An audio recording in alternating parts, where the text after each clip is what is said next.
né? É quando o cérebro parou de funcionar. Então hoje se você vê o que define morte encefálica, então para uma pessoa poder, né, doar os seus órgãos, que é uma questão bacana que às vezes as pessoas têm dúvida, né? Então o paciente teve um acidente automobilístico, um traumatismo craniano gravíssimo, e aí tem um protocolo de morte encefálica, a gente comprova, né? Então esse cérebro morreu. Em outras palavras, ele morreu. É muito sério falar isso, tem todo um protocolo, exames, mas quando a gente confirma isso, o coração bate. Mas esse indivíduo morreu, né? Então, isso só amplia a questão do mistério, né? Assim, Então, por isso que a neurologia envolve essa questão. O cérebro? Porque o cérebro é que teria que mandar esse estímulo, não é? Não é ele que coordena todas as funções ali? Depois de um tempo, esse coração ele vai parar. Né? Não dá para manter a pessoa viva um mês. Ela só está viva por ajuda de aparelhos, né? Sim. Por meios artificiais. Sim. Exatamente por esse controle, a gente fala vegetativo, neurovegetativo, autonômico. Então, o cérebro controla a frequência cardíaca, né? Frequência respiratória. Existe um centro, né, que controla isso. Então, depois da morte cerebral, o paciente vai perder essa função. Mas quando o indivíduo acaba de, né, ter decretado uma morte cerebral, ele ainda tem, claro, né, por meios artificiais ali, todo um ajuste que a gente faz até para manter esse indivíduo ali como um possível doador, isso é importante, né? Mas o coração ainda bate. Essa morte, para ser decretada, essa morte cerebral, não pode ser só um médico, pode? Ou Não, ela espera hoje, o tempo? Isso, tem o intervalo de tempo entre uma avaliação e outra, depende da idade. Tudo é muito cuidadoso, assim, mas ela tem que ser feita por 2 profissionais, não necessariamente neurologista. Ah, tá, eu achava que tinha que ser 2, não. Mas o médico, para fazer esse protocolo, ele tem que ter uma certificação, que é extremamente rigorosa, assim. Então não é qualquer um que vai chegar lá para fazer um teste de morte encefálica. Ele tem que ter um treinamento, ele tem que ter comprovação de inúmeras avaliações que ele fez com alguém certificado. E aí são 2 avaliações distintas, né, por profissionais diferentes.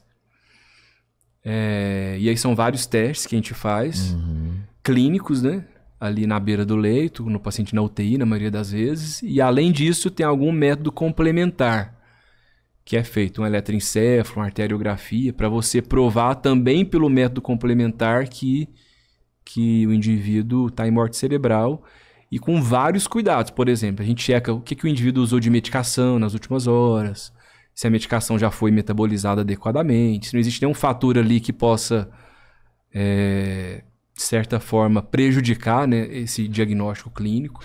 É muito sério, assim, mas é uma coisa que precisa ser falada, né? Que existe algo místico ainda, né? Eu não quero mudar muito o assunto, mas você chegou a ver esse caso de Poços de Caldas, que os decretaram um menino lá morte encefálica, aí doaram já o pai... Já tem um tempo, tem 10 anos, negócio assim. Mas doaram todos os órgãos da criança, né? E aí depois chegou uma conta do hospital pro pai.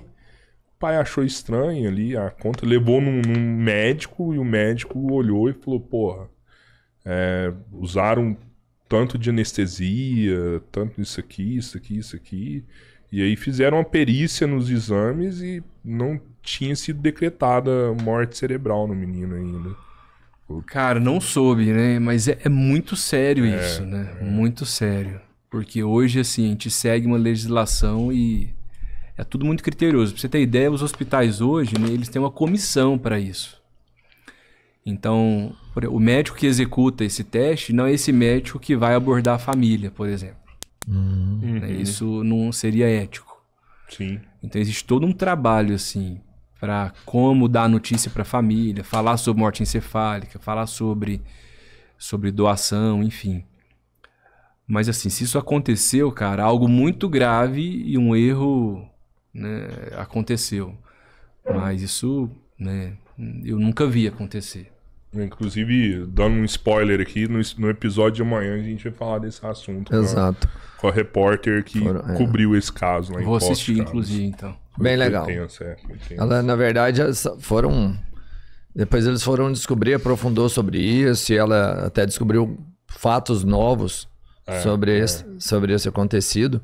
que eram como se fosse vamos pensar em uma quadrilha que doava órgãos, que vendia órgãos. Então eles simulavam algumas situações em que o cara às vezes nem tinha terminado de morrer para vender um órgão, por exemplo. Mas realmente a gente tem que ter um certo cuidado para falar disso, porque é uma parada nobre, né? É nobre você doar seus órgãos, né? A gente tem que divulgar como uma coisa boa. Sim. É uma coisa boa, né? Na verdade, só quando você pega... E uma questão importante, né, até para falar, que hoje a questão de doação, né, ela tem um controle que não é de um hospital privado ou público, assim. Existe um controle só, né? Uhum. Então, existem centros que são elegíveis para realizar cirurgia de transplante. Sim.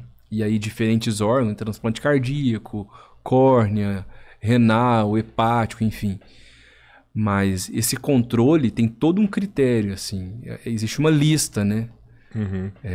Então, assim, é difícil hoje, no controle feito hoje, né? Sim. Acreditar que alguém consegue, por exemplo, vender um órgão no Brasil hoje. Entendeu?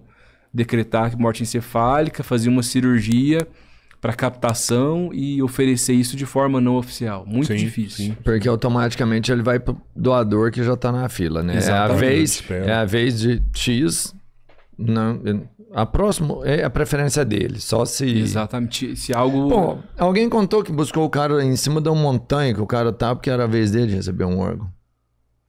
Ah, não sei, não lembro. Alguém contou pra gente, o cara tava tipo fazendo um camping lá e saiu um rim, era a vez dele.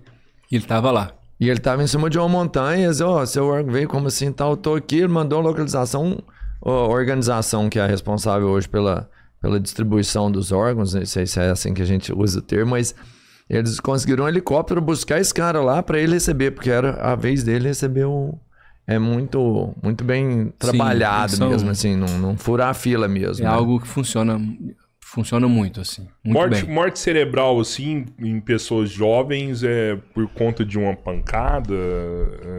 Parece que é muito isso, né? Hoje a maior causa de óbito, né? E de traumatismo craniano em adulto jovem é trauma craniano. Então, seja por um acidente de carro ou moto, um espancamento, queda, né? Mas a principal causa de óbito, né, e de trauma é isso que é o grande responsável por morte cerebral em pessoas jovens, né? Então, traumatismo craniano. Na maioria das vezes, acidente automobilístico, assim. Nossa. O automobilístico é mais do que o de moto? Aí a gente fala tudo, né? Assim, tá. Carro ou moto, acidente de trânsito. Entendi.